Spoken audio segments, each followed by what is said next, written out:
I think a big thing that I didn't realize was it works from the top. The culture starts at the top, right? And so if you're not emulating and walking the walk every day, how are you going to expect your people to follow that? So if I'm preaching X, Y, and Z for this brand, and then I'm not able to deliver that on a day-to-day basis in the trenches with you, I'm just telling you what to do, I'm not there with you. I think that was a big learning curve too. And I think that translates to real estate, Melvin, because when, you are a team leader, you can't just say, okay, you do this, you do this, you do this, without me having the proof in the pudding. Like, either I've done this, here's how, let me do this with you. It's that whole catch-22, pun intended, of catch with fish, but it's the whole catch-22 of like, you give a fish, they eat for a day, you teach a man to fish, they eat for a lifetime, that kind of thing. So I think the biggest lesson I learned as a leader was, you can't just like do it. You have to teach it. You have to show it. You have to be there. Yeah. So it goes back to the service. Yeah. Which is, I think, what you said. That was kind of one of your principles, one of your pillars on the real estate side is, uplifting the community. 1,000%. And we can always come up with excuses. I think that was what was a big turning point in being a leader, and where I failed was I was failing and I was making excuses because of, health issues. But then I needed to realize, hey, I need to take a step back. And so that's why I ended up selling my last gym. I mean, I wasn't able to be there. I wasn't able to be present. I was dropping the ball on certain things. I was, just expecting my studio manager, who managed the fitness team and the front desk team of this particular gym. I was expecting her to just, handle it and do everything. Meanwhile, I'm going through this health crisis, but still, I should have recognized quicker, like, I needed to step away. So I think that was a huge turning point in growth as a leader, like when to know your boundaries and when to step away. Yeah, and when to shift gears. Yeah. Yeah, because if you didn't, then you may have run it into the ground. You would, eventually, almost. I mean, this close. Yeah. So at least you were able to transition and pass it on to someone who's gonna take your baby and run with it and keep it thriving. Yeah, and it's like there was so much resistance. Like, my ego wanted to fight. I was like, no, I can do this. Like, I messed up. Let me fix it. And it's like, no, at some point, like, you got to move on. So having that, putting your ego aside to know when it's time to move on, like, yeah, that was a big life lesson for sure. Yeah, it's almost like, if I think we think about using a real estate example, almost like a seller who is going towards foreclosure but doesn't want to sell. And you're telling them, listen, just sell it. We can sell it now. You can still make money. But, they've lived in the home for a long time and they just won't let it go. And then ultimately, sometimes it doesn't work out. Yeah. And they walk away with nothing. Yes. Almost like they were in denial for so long. They're burying their head in the sand. It's that fight or flight or freeze, right? They're not fighting. They're not fleeing yet. They're just frozen. Yeah. Yeah. Yeah. Cool. Yeah. You're an awesome. Yeah. You're an awesome team leader. So what do you do outside? I mean, obviously you're still working out. You're still doing exercise. Do you have any other hobbies? I mean, yeah. Outside of real estate. Okay, what are my hobbies? I mean, I love to read. I'm the biggest book nerd there is. Probably I'm reading at least one audiobook, 2 nonfictions, a fiction. I'm reading 4 to 5 books at a time. You ask me how I have time to do that. Audiobooks are amazing because they're always on. What's your speed? What's your preferred speed? Does it adjust, or do you have a consistent speed? Great question. It's usually 1.7, but if they... What, you think that's slow or fast? I think that's...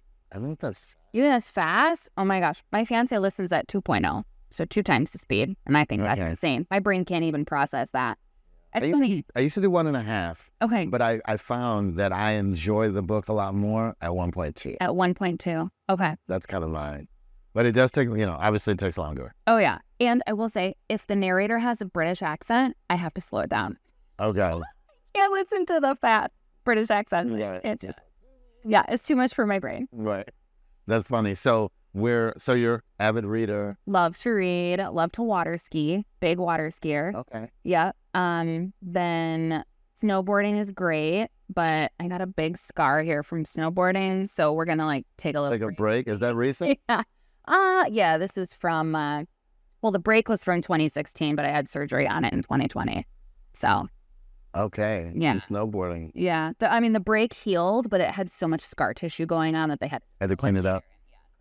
And water skiing. Now, are you water skiing in Chicago? No, small family cabin, maybe 2 hours outside of Chicago on a small lake, just 8 miles around, but grew up there. Cabin's been in my family for 100 years, so. Okay. Yeah, I was trying to figure out. Chicago gets kind of cold. So yeah. It gets hot too. Yeah. So you get some seasons. All the seasons. I mean, they don't call it the Windy City for nothing, which, fun fact, they don't call it the Windy City because of the weather, but it just happens to fit with the weather. But that's a whole nother story. I digress. But yeah, I mean, I love it. I wouldn't trade it for anything. But yeah, when you want the warmth, you go on vacation or you stick out the 100-degree days in the summer, you know? Yeah, we hear the story. You know, in DC it gets hot and cold, and not like Chicago. It's all over the place. I don't even pretend to know what the weather is going to be. You just got to be prepared for all things. It'll be snowing one day and then sunny the next. I mean, it really will. When folks from Chicago come to DC and like they close school for like 4 inches of snow, Yes. like what is this BS? No, we're Like- going to schools in blizzards, on 10 feet of snow. Like they're Right, school is on. You're gonna get that education, whether you like it or not, kids. no. Get out, right? All right. So if you could, you've had, quite a journey between the businesses, the health scare, and now with your new business, there are entrepreneurs out there that are, kind of watching this and thinking like, wow, like you're so strong, and brave. Like, I'm not like you.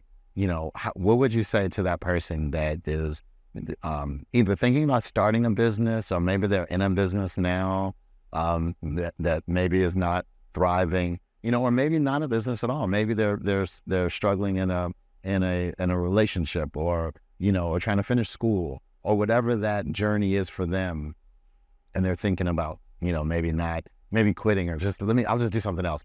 And what would you say to them that they can use to give them some motivation to push through it?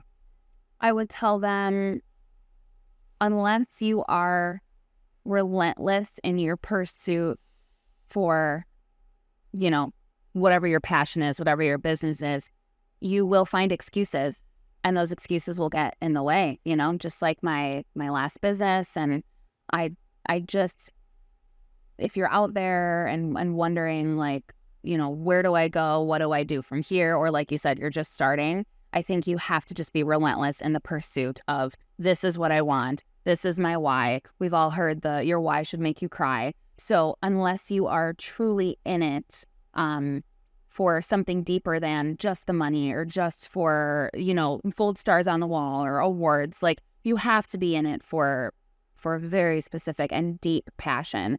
I think it's easy to have life happen and then we all give excuses and then it could just slip through your fingers. So I think you just have to continue to be yourself and be true to who you are, because if you're trying to be somebody else or something else, I mean, how's that going to feel at the end of the day? Like you're not able to truly be yourself. So when I got into real estate and I owned the, Hat and Heels brand, like this is who I am, this is how I am. If you don't want to work with me, great. But the people that do, they really want to work with you. Yeah. So if you could be yourself in whatever your business is, or anything from, you're passionate about makeup to like whatever it is, like you're a chef. I mean, whatever it is, like you're a plumber and you really love being a plumber, like just go all in and own it and just